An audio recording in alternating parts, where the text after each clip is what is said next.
Lesson 4, Crusades, Trade, and the Plague.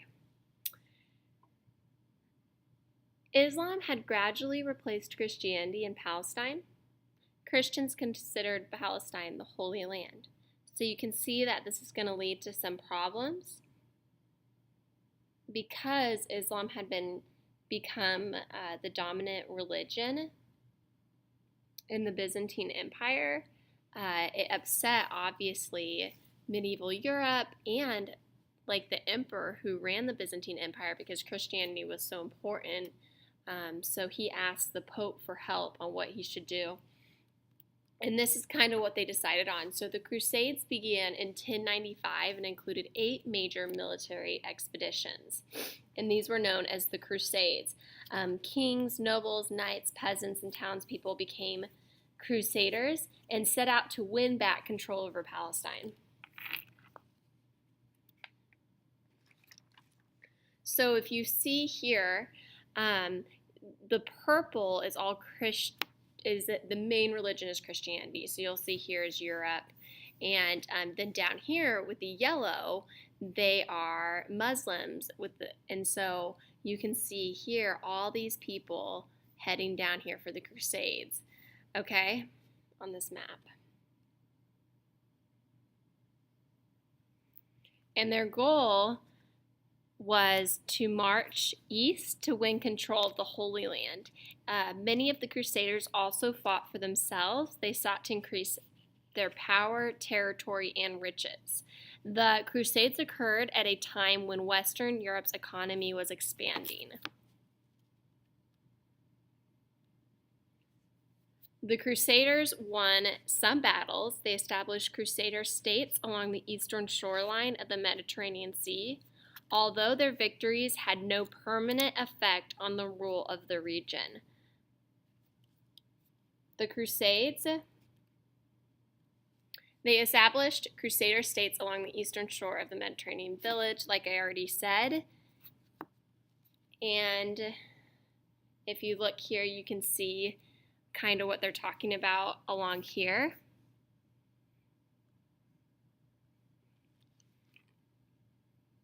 Their victories had no permanent effect on the rule of the region. The Crusades increased the contact between the West and the East. These contacts led to additional trade and commerce. My high school is actually named after the Crusades. I was a Crusader, and it really isn't a very nice term because it wasn't a very nice thing that they did. These people came into a different country and just was trying to convert everyone, and they didn't always do it in a very respectful way. They did it in a pretty forceful way, but a benefit that came out of it was a lot of trade and occurred because of it.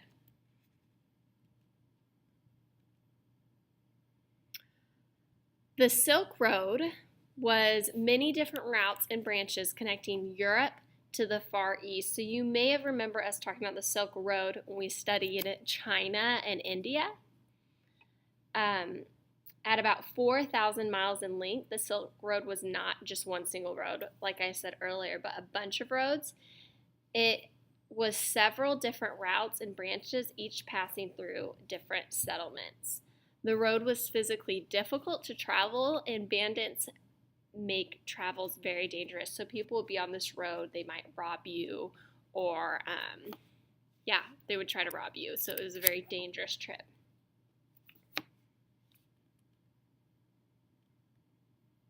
So if you look at this map here, you're going to see over here is Europe, and you're going to see all these routes they took to come to China and travel with them.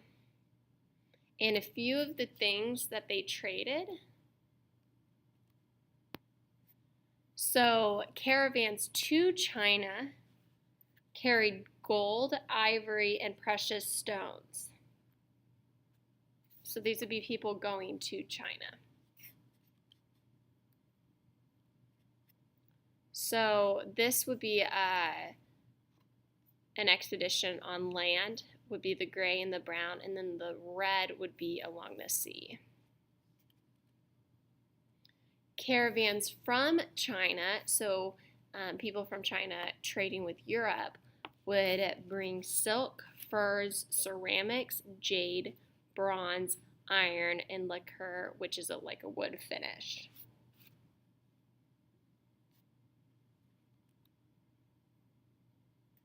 So here's that map once again. Venice was a big trading area, okay? And then obviously we know about Marco Polo, which we're going to talk a little bit about as well, trading along the Silk Road. Oh, and let's go back here really quick. So not only did items travel in the Silk Road, but also ideas. So Buddhism came to China through the Silk Road. That's how some people in China became Buddhist, and that came down from India, like we learned about earlier this year. Okay, the plague hit Europe in the 1300s. Fleas, rats spread the disease really quickly. It was terrible. We're going to see the effects of the plague in a moment.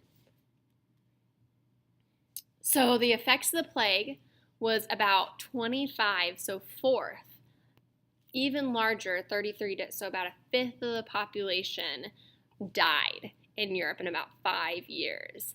And so you saw a lot of things happen. You saw businesses go bankrupt.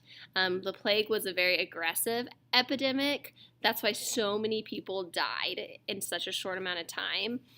Bacteria, usually carried by these like rats, helped spread it because places weren't as clean.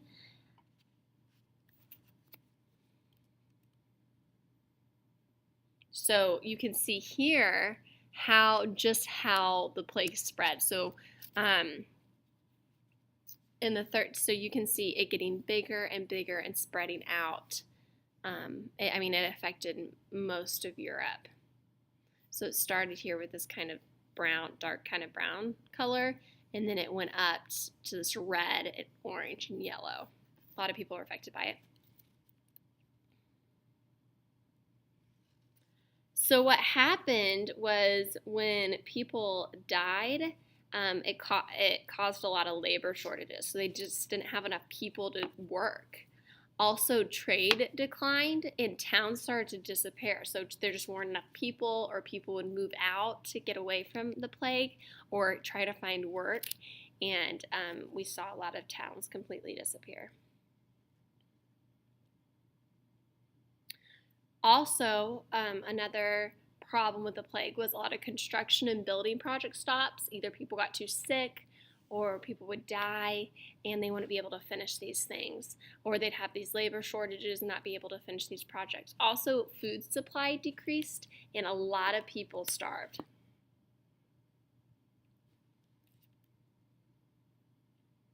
Okay, the economic system of medieval Europe. So here are a few questions,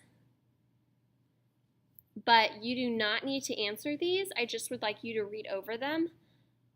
And that is the end of lesson 4.